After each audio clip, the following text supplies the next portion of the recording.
À peu près 1 contrat sur 3 d'apprentissage est rompu avant son terme. Donc il y a plein de raisons qui peuvent expliquer les ruptures de contrat. Bienvenue dans ce nouvel épisode de Jeunes et Brillants. Si vous aimez ce podcast, n'hésitez pas à mettre un petit like ou à vous abonner à la chaîne, ça fait toujours plaisir.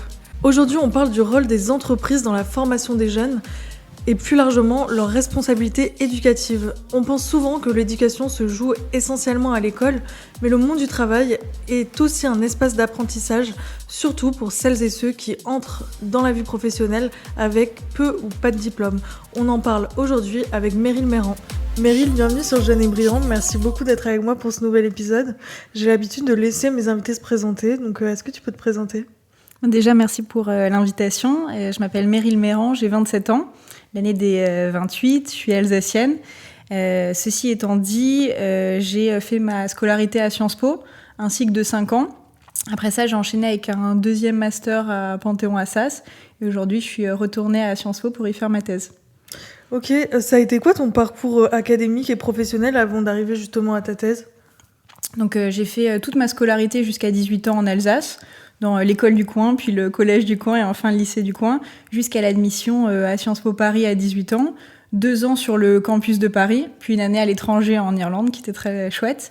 Puis j'ai fait 2 ans de master qui ont été entrecoupés par une année de césure, au cours de laquelle j'ai pu faire 2 stages, dont un qui m'a beaucoup marqué au ministère de l'Éducation nationale. Et ensuite, j'ai fait mon M2 en alternance. Donc j'ai découvert ce dispositif sur lequel je fais aujourd'hui ma thèse, mais en tant qu'apprenti. Et puis un second master pour pouvoir être admissible en thèse.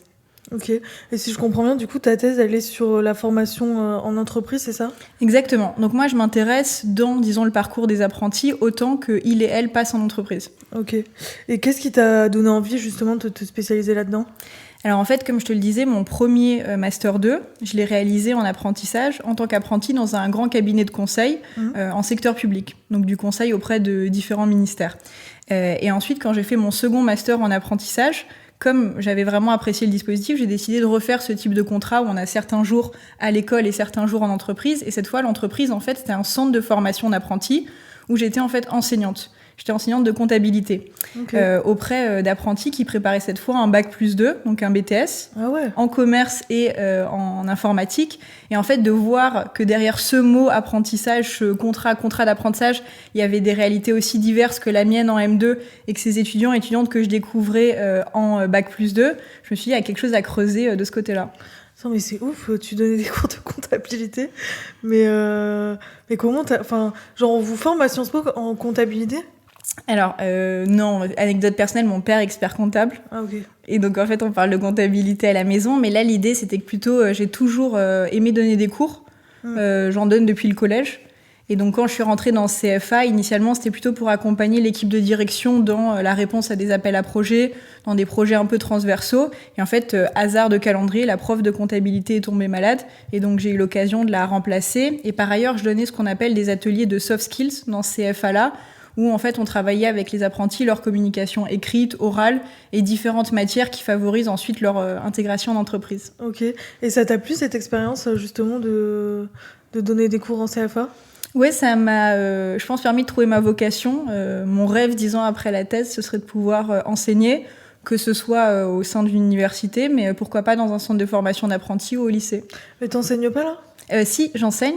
J'enseigne des TD d'introduction à la sociologie à Sciences Po, et un cours pour les Master 2 qui sont justement en apprentissage, qu'ils ont une fois par semaine et qui visent à faire un retour sur leur semaine en apprentissage. Ok, et ça doit être hyper différent comme élève, les élèves de Sciences Po et en CFA. Toi, c'est une différence qui t'a marqué ou pas du tout ? Alors, il y a une différence en termes d'âge, une différence en termes de filière et donc de centre d'intérêt. Après, moi, ce que j'aime avec l'enseignement, c'est ces invariants. Le fait qu'il y ait un contact direct avec les élèves, que c'est toujours un enjeu pour l'enseignante en question d'essayer de garder l'attention et de se poser la question tout au long en fait d'une séance. Comment est-ce que ce qu'on fait là, c'est utile parce qu'on transmet de la connaissance, parce qu'on permet de s'exprimer. Et ça, je pense que, qu'importe le public, c'est toujours les mêmes enjeux. Ok. Et est-ce que tu peux nous expliquer un petit peu en quoi consiste ta recherche du coup ?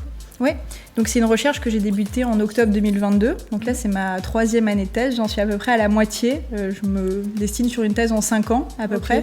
Et donc cette thèse, elle porte vraiment sur le rôle des entreprises dans la formation des apprentis. Et je m'intéresse seulement à 3 niveaux de diplôme. Le diplôme numéro 3, enfin niveau 3, 4 et 5, donc du CAP au BTS. Donc les masterants qui sont en apprentissage, comme ça a été mon cas, eux, ils sont hors de mon périmètre. D'accord. Et par ailleurs, c'est 2 secteurs d'activité qui m'intéressent en particulier, la restauration et la vente. Donc en gros, dans ma thèse, j'essaye de me demander, quand on est un magasin, quand on est un restaurant, qui emploie des bacs pro-vente, des CAP cuisine, comment est-ce qu'on les forme concrètement en entreprise ? Ok. Et du coup, quel rôle jouent concrètement les entreprises selon toi dans la formation des jeunes ? Alors, si je devais résumer un peu les résultats préliminaires de cette recherche, je dirais qu'on a souvent tendance à se dire que quand on fait un apprentissage, c'est pour apprendre un métier. Donc l'un des rôles de l'entreprise, c'est de participer à cette socialisation au métier. Ouais. Donc faire du jeune apprenti un cuisinier autonome, faire du jeune apprenti un vendeur. L'entreprise, elle a aussi un rôle plus largement qui est de socialiser en fait l'apprenti au monde du travail.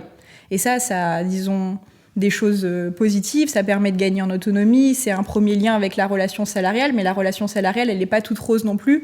Donc l'entreprise, en fait, c'est aussi pour l'apprenti la découverte d'une relation en fait, où on est subalterne, d'une relation où on est employé, où on a un employeur qui nous donne des ordres, où on est sous les contraintes des enjeux de production. Donc ce que les apprentis ils apprennent aussi en entreprise, c'est finalement découvrir le monde du travail.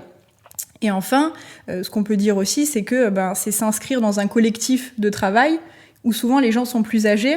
Et c'est assez rare finalement à nos âges. Je suppose qu'on n'a pas exactement le même âge, mais j'ai 30 ans.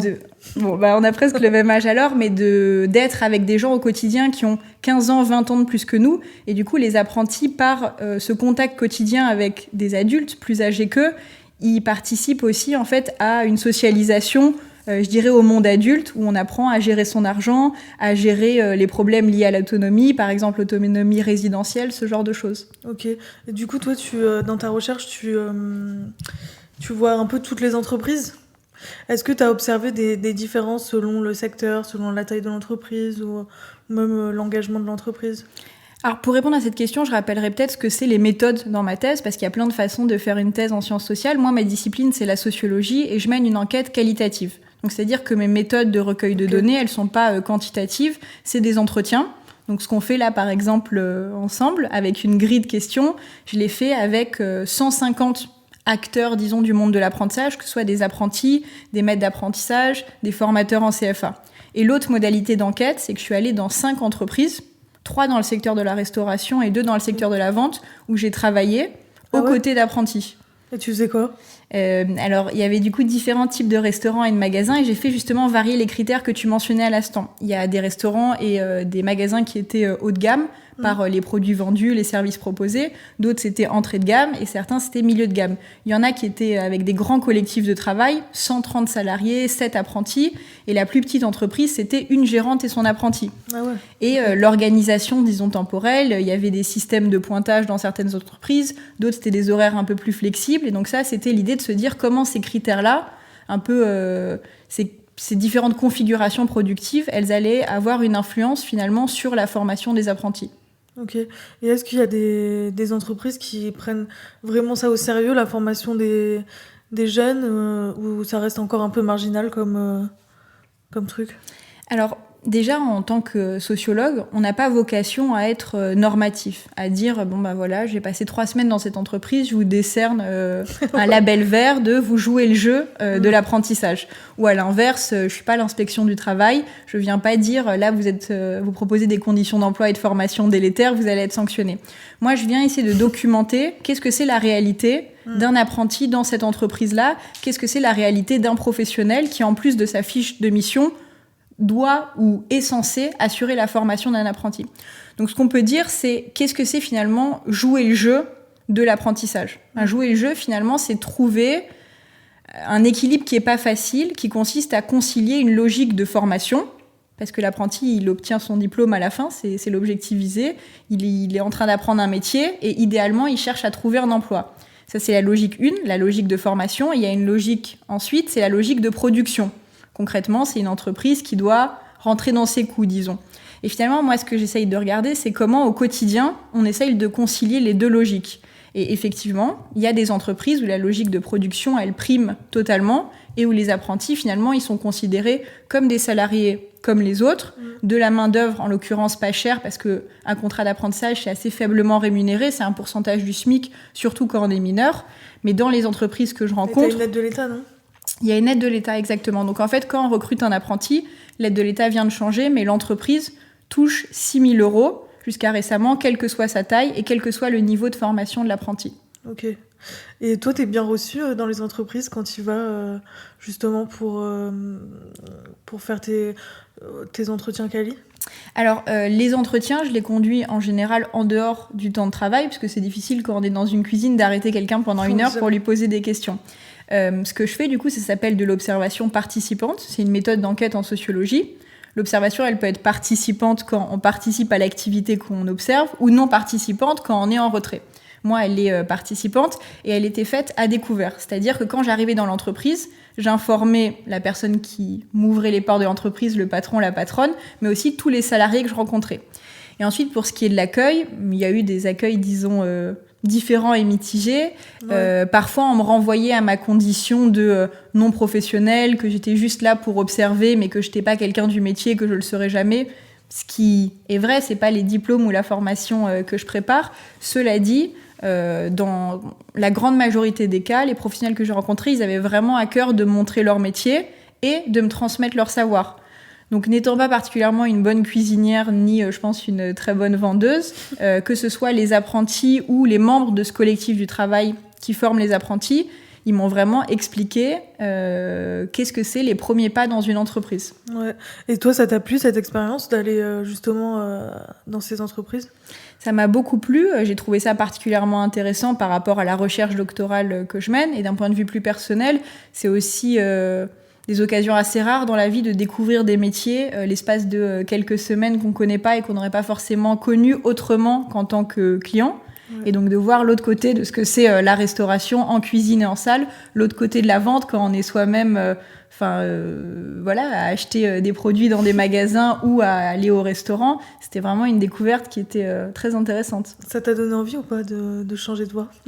Alors je pense que j'aime beaucoup mon métier et comme je te le disais tout à l'heure, l'enseignement pour moi c'est vraiment, je dirais, l'activité qui à la fois me plaît le plus, là où j'ai le sentiment d'être la plus utile, et en même temps où j'ai vraiment un bonheur assez immédiat à être au contact d'élèves ou d'étudiants.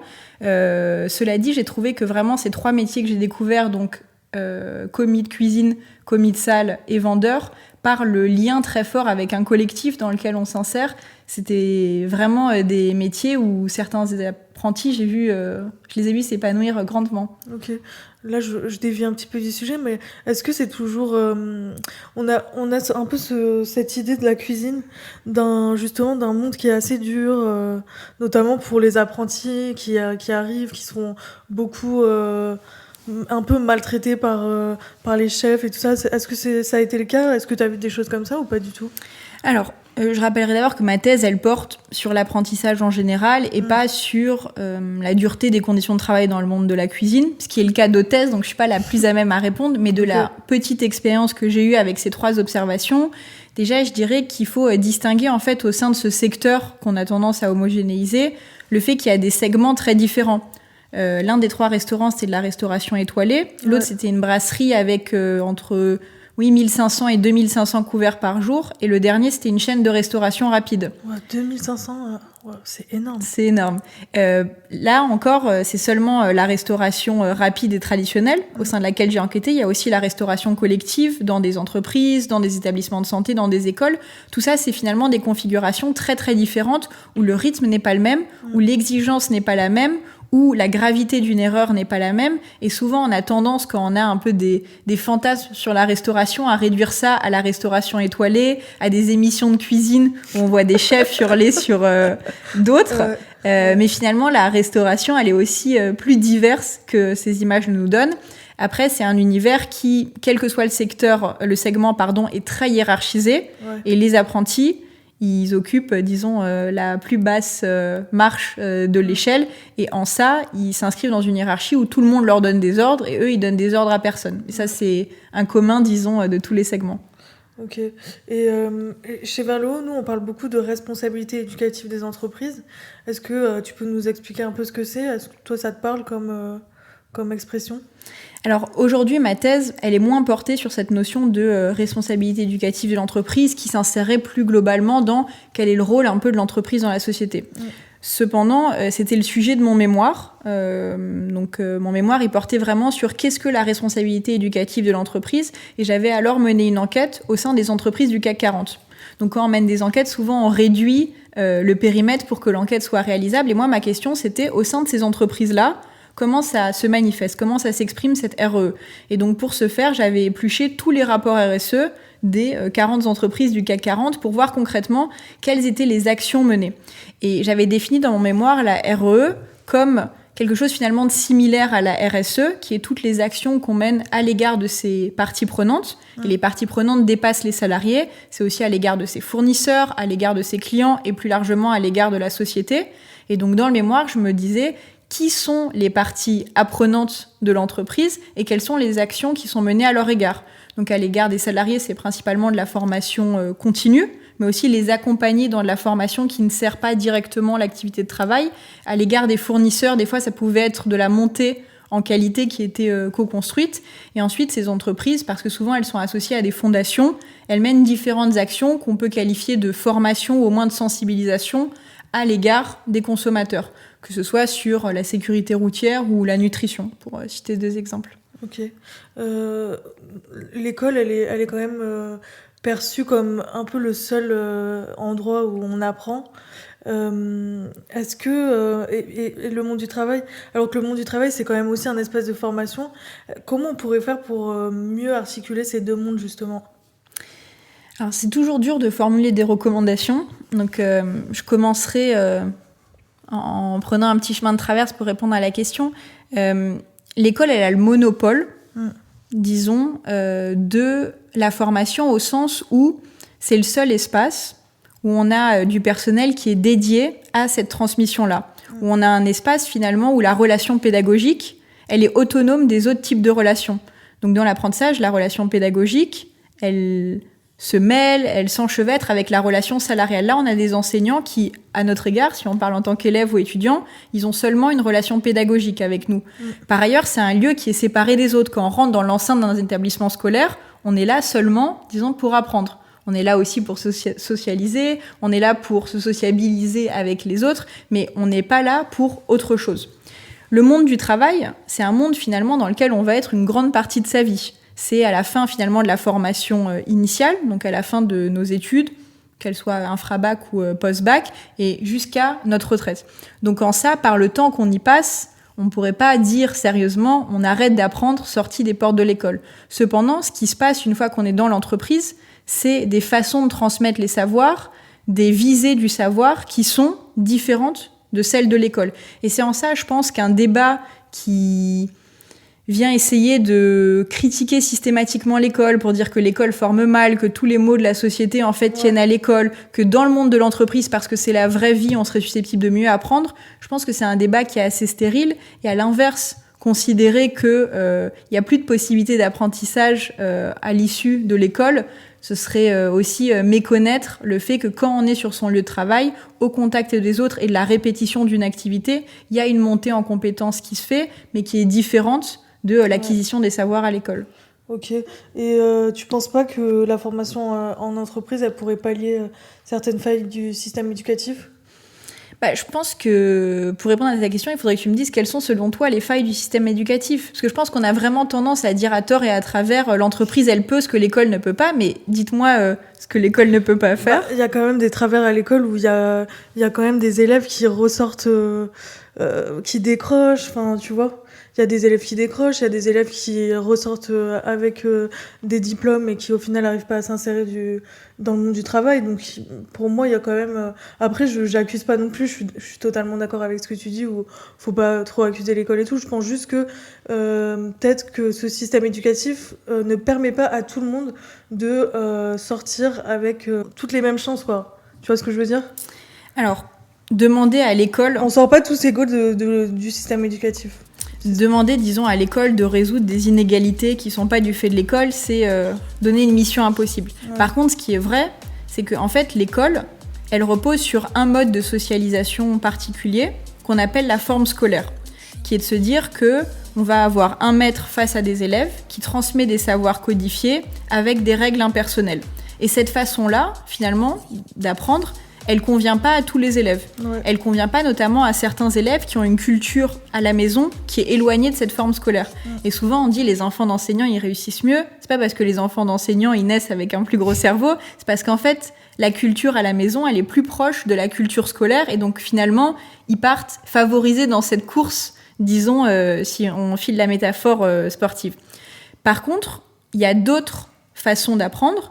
Et la formation professionnelle qui repose sur une articulation plus forte de la théorie et de la pratique, elle permet à des élèves qui, face à des savoirs exclusivement théoriques, où ils s'y retrouvent pas trop, où il y a une plus faible adhésion, où il y a un rejet aussi de l'institution scolaire en tant qu'institution un petit peu totalisante, eux, de s'épanouir là-dedans.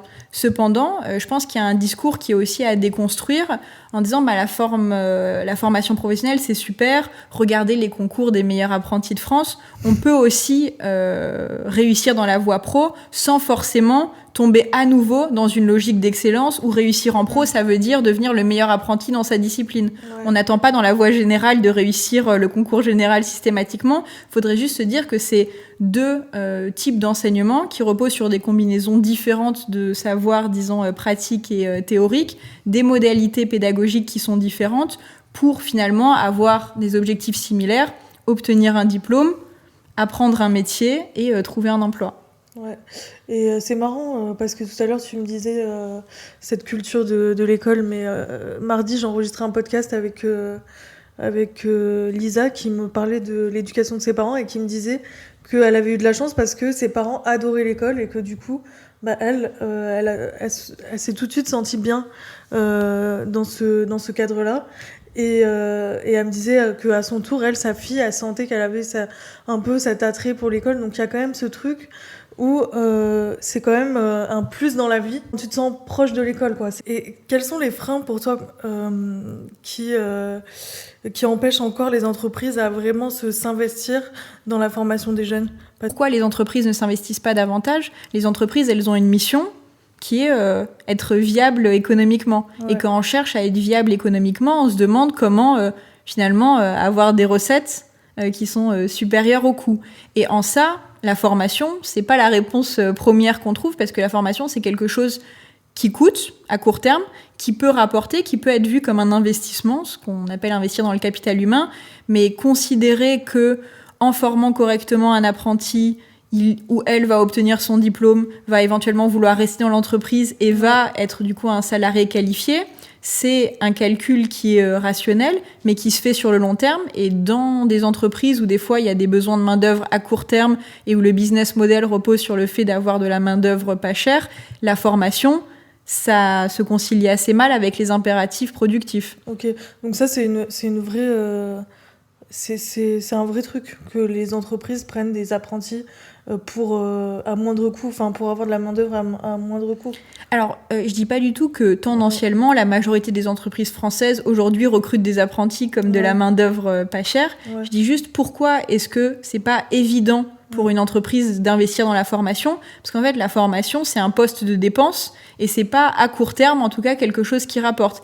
Et pour parler du cas de l'apprentissage, dans cette conciliation logique de formation, logique de production, concrètement pour prendre un exemple, des maîtres d'apprentissage vont me dire ça prend du temps de former. Et donc le temps, c'est de l'argent, donc on perd de l'argent en formant des apprentis. Et d'autres vont dire c'est vrai, mais on fait ça dans les premiers mois, au cours par exemple des 6 premiers mois, on va vraiment passer du temps et en fait progressivement l'apprenti va être de plus en plus autonome et on va pouvoir lui déléguer des tâches. Et ces tâches qu'on lui délègue et qu'il réalise avec une certaine maîtrise, finalement pour l'entreprise, c'est aussi quelque chose d'intéressant. Et donc beaucoup des acteurs que j'ai pu rencontrer, que ce soit les maîtres d'apprentissage ou les apprentis, vont parler de logique donnant-donnant ou gagnant-gagnant pour dire en fait voilà comment la logique de formation et de production peut se concilier, mais dans certaines entreprises, on va davantage chercher, disons, à avoir des gagnants et des perdants, des gagnants du côté, disons, du patronat et des perdants du côté des apprentis. Mais disons que là, ça respecte moins l'esprit de l'apprentissage. Pour autant, ce que je constate dans les entreprises où j'ai pu aller, c'est que c'était pas la forme dominante d'apprentissage. Ouais, ok. Et tu penses que ça a un impact directement sur les apprentis, ça, ou pas ? Disons que les apprentis, eux, quand ils sont à l'école, on leur propose une formation qui est assez similaire. Similaire au sens où dans une même classe, ils vont avoir le même enseignant, les mêmes devoirs, ils vont être confrontés aux mêmes examens. Quand ils sont en entreprise, là, ils vont être face à des situations très hétérogènes. Et donc, dans une même classe, par exemple, de BTS MCO, c'est des BTS qui se préparent pour les métiers de la vente. C'est quoi BTS MCO ? Ah, okay. Oui, c'est pour les métiers de la vente. Okay. Certains d'entre eux vont travailler dans la grande distribution et faire de la mise en rayon. Et là, on peut imaginer effectivement que les contacts avec la clientèle vont être moindres. D'autres vont travailler dans des boutiques de vêtements et vont être vraiment sur le conseil produit. D'autres vont être, par exemple, dans de la restauration. Et donc là, il va y avoir aussi d'autres enjeux moins liés au secteur de la vente. Certains vont vendre des produits haut de gamme, d'autres milieu de gamme. Pour certains, il va y avoir un rythme qui va être très important au travail. Pour d'autres, disons, le rythme va être un petit peu plus détendu. Et c'est en ça que les apprentis, finalement, ils vont avoir autant de configurations de formation qu'il y a de configurations productives en entreprise. Ok. Et toi, est-ce que tu as rencontré des jeunes dont le parcours a vraiment été transformé par justement leur apprentissage ? Alors, aujourd'hui, en France, il y a 1 million d'apprentis. Je crois que fin décembre, pour être précis, c'était 1 032 000 apprentis. Okay. Moi, dans le cadre de mon enquête, j'ai rencontré une 50aine d'apprentis. Donc, je reformule, disons, ta question en disant, est-ce qu'au cours de l'enquête, j'ai rencontré des jeunes qui considèrent que vraiment, il y a eu un avant-après apprentissage ? Oui.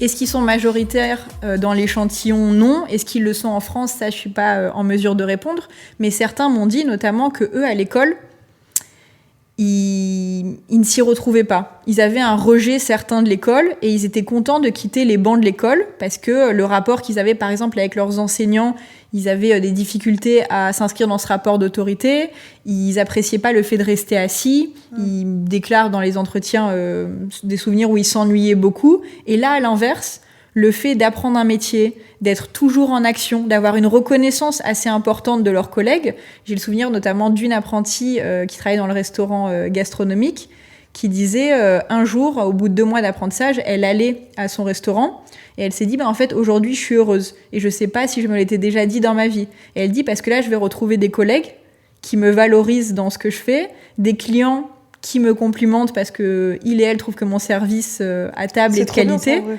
et c'est vrai que cet exemple-là montre que cette forme-là, disons, d'apprentissage lui convient bien. Mais je nuancerai le tableau en disant d'autres apprentis vivent des situations très difficiles au travail et en témoigne le fait qu'à peu près 1 contrat sur 3 d'apprentissage est rompu avant son terme. Ah bon ? Donc il y a plein de raisons qui peuvent expliquer les ruptures de contrat. Certains apprentis préfèrent trouver une autre entreprise parce que par exemple c'est un contrat de 2 ans et ils préfèrent chercher une autre entreprise. Dans d'autres entreprises, simplement, voilà, la relation avec le maître d'apprentissage, elle se fait pas et la relation interpersonnelle, elle compte dans ce type-là de dispositif. Donc c'est à l'initiative de l'apprenti ou de l'entreprise, mais le fait qu'il y ait autant de ruptures de contrat, ça nous renseigne quand même sur le fait que dans toutes les situations, ça se passe pas toujours très bien. Je savais pas du tout ce chiffre de 1 sur 3. Et avec des différences très importantes entre les secteurs. Il y a des secteurs où ce taux, il est d'ailleurs plus important. C'est notamment le cas de la restauration. Et ça s'explique dans des secteurs comme la restauration par le fait aussi qu'il s'agit de conditions de travail, il faut le rappeler, difficiles. Position debout, beaucoup de mouvements, du chaud-froid et le fait d'avoir aussi une amplitude horaire particulièrement importante, surtout quand on travaille en coupure. Ouais. Et est-ce que toi, t'aurais une idée d'un modèle un peu idéal d'une entreprise formatrice ? Alors là, je retire, même si je l'ai pas sur ma tête, ma casquette de sociologue, pour dire que je formule cette recommandation en tant que citoyenne qui s'est renseignée sur l'apprentissage et qui a été elle-même 2 fois apprentie. Et depuis 2 ans, je suis tutrice d'apprentis en entreprise. Ce que je dirais pour répondre à cette question, c'est que déjà, je pense qu'avoir un terme, l'apprentissage, avoir un contrat, le contrat d'apprentissage, pour désigner des réalités aussi diverses que quelqu'un qui prépare un CAP cuisine ou un M2, par exemple, dans une grande école, je pense que l'ambiguïté le flou, disons, de ce terme, participe pas à clarifier les attentes côté apprenti et côté entreprise. Donc déjà, je serais pour différencier de l'apprentissage où on se prépare vraiment à l'apprentissage d'un métier, de super stages qu'on fait dans l'enseignement supérieur, qui peuvent avoir un intérêt, parce que ça permet à des étudiants de financer ainsi leurs études en ne payant pas de frais de scolarité, ça permet de toucher un salaire et donc de pouvoir être plus autonome d'un point de vue résidentiel par rapport à sa famille. Mais je considère que certains métiers, certains niveaux de diplôme se prêtent peut-être moins à l'idée d'apprendre le métier sur le temps long. Genre, quel métier par exemple ? Par exemple, aujourd'hui, la plupart des formations sont ouvertes en apprentissage. Or, je considère que quand, par exemple, on est en M2 et que sur l'année de son M2, on a 6 mois en cours, 6 mois à la fin, et qu'on va appeler ça un contrat d'apprentissage, on aurait pu appeler ça aussi un stage de 6 mois. Ouais. Et donc, je pense que l'idée du rythme, donc par exemple qu'on alterne vraiment entre les deux lieux et pas qu'on ait des très longues périodes en entreprise et des très courtes périodes de formation, c'est des gages d'une véritable pédagogie, je dirais, de l'alternance. Donc, une réflexion à avoir sur les rythmes, une réflexion à avoir sur les niveaux de diplômes préparés et une réflexion aussi sur les métiers. Parce que l'apprentissage, initialement, ça vient des corporations, l'idée qu'on a vraiment un expert métier qui va transmettre aux novices, aux profanes, des savoirs liés au métier. Ensuite, pour l'entreprise, je pense qu'il y a, oui, des gages qu'on pourrait demander. Aujourd'hui, les entreprises, elles perçoivent donc une prime qui vient là d'être modulée, elles bénéficient d'exonérations sur les salaires des apprentis, les contrôles en parallèle, quant à la qualité de la formation, n'existent aujourd'hui pas.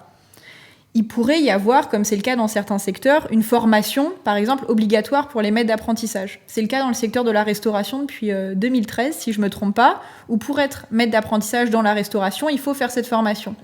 C'est une formation qui dure seulement 14 heures, mais où les maîtres d'apprentissage sont sensibilisés en fait au droit du travail spécifique pour les apprentis, sont sensibilisés à qu'est-ce que c'est former en situation de travail. On pourrait imaginer qu'en fait ça se soit étendu à tous les maîtres d'apprentissage. On pourrait imaginer par ailleurs qu'un véritable plan de formation soit élaboré au début du contrat et qu'au contrat d'apprentissage, il y a un document annexe qui soit à quel moment l'apprenti va voir quoi. Dans les cuisines, que ça soit mieux encadré, et que des secteurs qui n'ont pas une tradition de l'apprentissage, en fait, peut-être bénéficient davantage du modèle des secteurs qui ont une tradition de l'apprentissage. J'exemplifie mon propos. Je compare la restauration et la vente. Dans la restauration, la plupart des maîtres d'apprentissage que je rencontre, ils ont été eux-mêmes apprentis.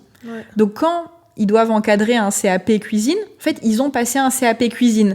Donc les différentes, blocs de compétences du référentiel du CAP cuisine, ils les ont en tête. Les maîtres d'apprentissage dans le secteur de la vente, ils n'ont pas forcément fait un bac pro vente ou un BTS MCO. Et donc savoir ce qui est attendu dans le diplôme, qu'est-ce que c'est une fiche, etc., c'est pas évident. Deuxièmement, en cuisine, il y a une organisation dans la cuisine traditionnelle en poste. Il y a le poste poisson, le poste viande, le poste garde-manger, etc. Et souvent, l'apprenti, il va faire, grosso modo, 6 mois sur un poste, 6 mois sur un autre, et il va tourner. Ça lui permet quand même de voir du coup différents postes et d'avoir une montée en compétences entre 0 et 6 mois sur un poste. Dans la vente, c'est moins courant qu'un apprenti passe du rayon A au rayon B. Peut-être que cette rotation-là, c'est quelque chose que d'autres secteurs gagneraient à avoir en s'inspirant d'un secteur comme la restauration qui a cette tradition-là de l'apprentissage. Par ailleurs, dans la restauration, c'est assez courant de changer de restaurant, de pas faire 10 ans dans le même restaurant. Et donc les apprentis dans les restaurants que j'ai pu rencontrer, ils étaient assez incités par leur maître d'apprentissage à dire ce serait bien que tu ailles voir ailleurs après l'apprentissage et tu reviendras peut-être après chez nous. Donc il y a une idée un peu comme dans le secteur de l'industrie de former pas seulement pour soi et pour les procédures spécifiques de l'établissement, mais plus largement pour le secteur. Et ça, je pense que c'est une dynamique qui est assez positive pour former les apprentis en tant que personne du métier et pas seulement en tant que travailleur dans une entreprise particulière. Et dont les autres métiers devraient s'inspirer. et je pense dans les autres métiers où ils pourraient s'inspirer. Et je voulais revenir aussi à ce que tu as dit un petit peu plus tôt, mais je pense que l'apprentissage, ça peut être aussi une bonne opportunité de faire des études pour certaines personnes qui n'ont pas forcément les moyens, ou les parents ne peuvent pas leur payer soit des appartements si c'est dans une autre ville. Donc ça peut être un bon tremplin aussi, je pense. Alors j'en profite peut-être parce que toutes les personnes qui écoutent ce podcast connaissent peut-être pas le financement de l'apprentissage, donc c'est intéressant de le rappeler. Quand on s'engage dans une formation en apprentissage, on est étudiant et salarié. Étudiant parce qu'en fait on va concourir au même diplôme que quelqu'un qui serait inscrit dans ce diplôme-là mais par la voie scolaire. Par contre on est salarié parce qu'on signe un contrat de travail. Et en tant que salarié, comme tous les salariés, on perçoit une rémunération. Et en fait cette rémunération-là, elle est gage du coup d'autonomie, par exemple résidentielle quand tu viens le dire, et par ailleurs, la formation, donc à l'école, elle est gratuite. Ce qu'il faut dire, c'est que cette formation-là, souvent on a tendance à dire elle est payée par le patron, c'est un petit peu plus compliqué, l'État aussi y participe, le financement il passe par les OPCO, alors sans rentrer dans le système de financement, ce qu'il faut juste retenir, c'est qu'effectivement, quand on s'engage dans une formation en apprentissage, il n'y a pas de frais de scolarité, et on perçoit un salaire, et en ça, on peut considérer que l'apprentissage, c'est aussi un dispositif qui permet de démocratiser l'enseignement supérieur avec, et il faut quand même le préciser, des écoles aussi qui investissent ce secteur, donc des écoles de l'enseignement supérieur privé, avec des diplômes qui sont souvent des diplômes qui ne sont pas forcément reconnus par l'éducation nationale, mais des titres professionnels dont, les maquettes pédagogiques n'ont pas forcément toujours les gages de qualité d'autres écoles plus historiques, du secteur. Ouais, pas mal d'écoles qui ont profité, d'écoles qui se sont montées un peu sur le tard et qui ont profité un petit peu de ce système. Parce qu'en fait, ces écoles, à partir du moment où les apprentis trouvent des entreprises, ont du coup le coût de la formation qu'ils perçoivent comme recette.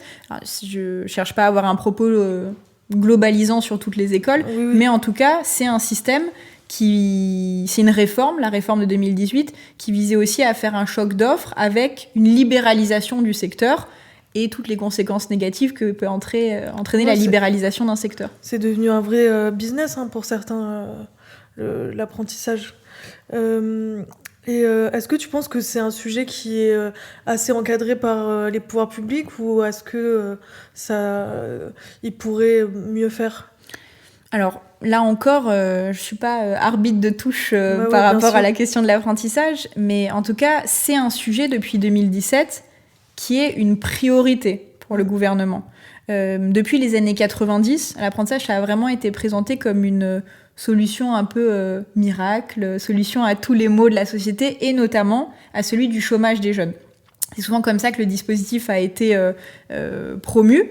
Depuis 2017, le premier quinquennat Macron, l'apprentissage, c'est devenu un objectif prioritaire avec un objectif quantitatif, le 1 million d'apprentis. Et pour atteindre ce million, il y a une réforme qui a été mise en œuvre, la réforme dont je parlais à l'instant, de 2018, la loi pour la liberté de choisir son avenir professionnel. Et en ça, on peut dire que vraiment, c'est une politique publique volontariste parce qu'il y a eu un très grand effort de promotion de la part de l'État, plus des moyens financiers très importants qui ont été alloués, qui font aujourd'hui l'objet de débats en se disant est-ce qu'on n'a pas un peu trop ouvert les vannes, disons, par rapport à l'apprentissage.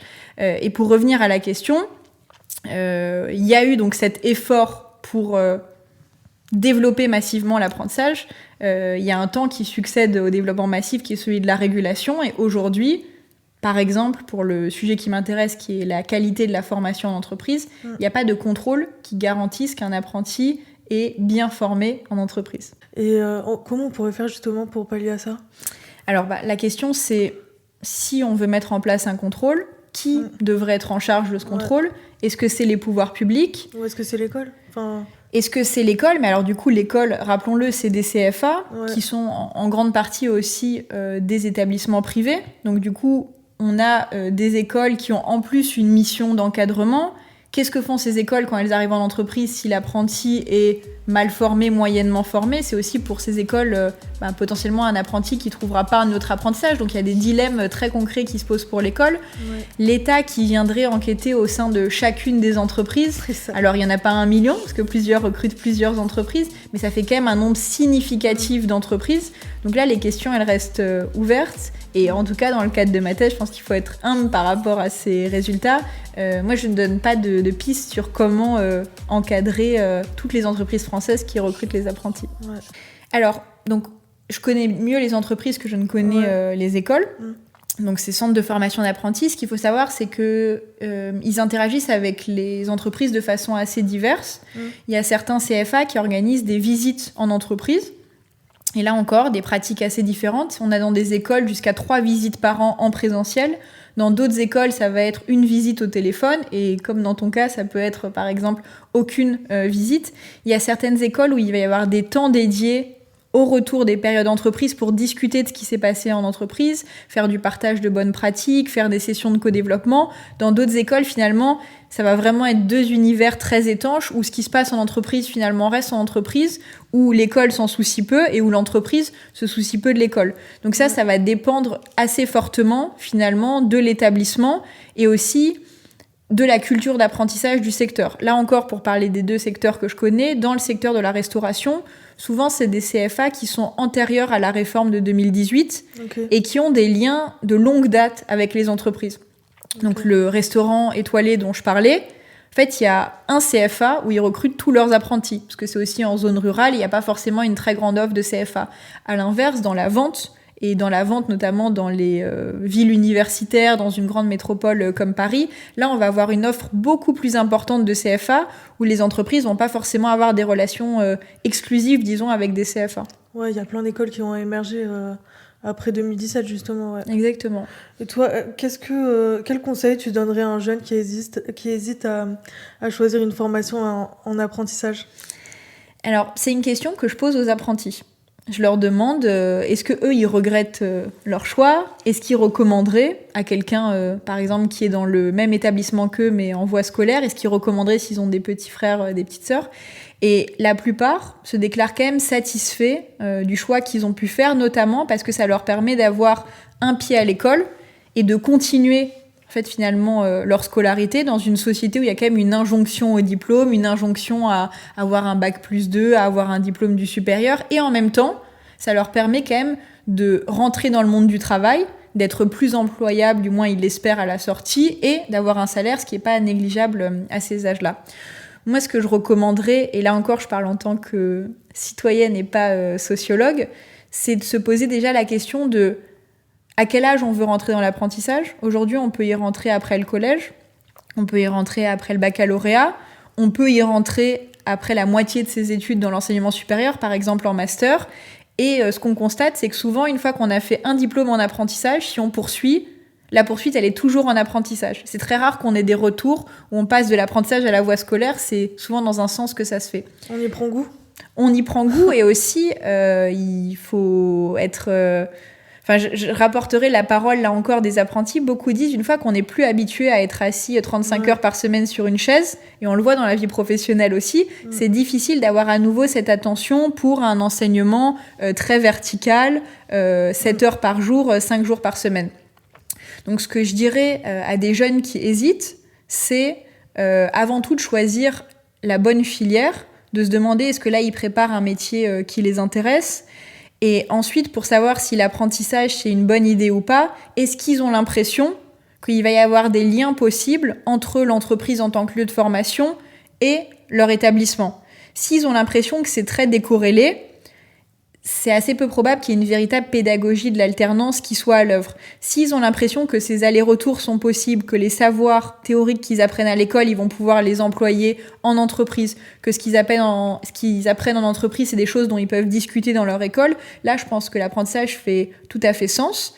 Et ensuite, je pense aussi, et ça, c'est un des résultats de ma thèse, que les aspirants apprentis, ils entrent dans l'apprentissage pour des raisons différentes et ils ont des usages différents de l'apprentissage. Pour certains, c'est une façon de quitter le domicile familial. Pour d'autres, c'est une façon d'espérer ensuite être plus employable. Pour certains, c'est une façon de quitter l'école, mais de faire plaisir aux parents en ayant à la fin un diplôme. Et reconnaître finalement que on peut faire de ce dispositif-là, parce qu'il est assez malléable et assez flou, comme je le disais, il y a plein de façons de faire de l'apprentissage, un peu l'usage de son choix, et qu'en ça, je pense qu'il ne faut pas être normatif en se disant si on n'est pas là pour apprendre un métier et devenir meilleur apprenti de France, c'est pas la peine. De se dire finalement, est-ce que là, c'est la modalité de formation qui correspond à ses besoins au moment où on se pose la question. Merci beaucoup Meryl. Est-ce qu'on peut retrouver tes travaux de recherche en cours ou pas encore ? Alors, vous pouvez, oui. Pour ça, je vous redirige, même si c'est un instant promotionnel, vers la page que j'ai sur mon laboratoire de recherche, le Centre de sociologie des organisations. Et donc là, vous verrez les travaux en cours et les travaux publiés avec un lien pour se rediriger vers ces travaux-là. Ok, merci beaucoup Meryl. Merci à toi. Merci d'avoir écouté Jeune et Brillant.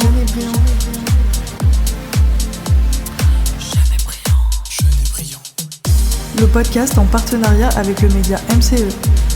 N'hésitez pas à cliquer sur la petite cloche pour ne manquer aucun épisode.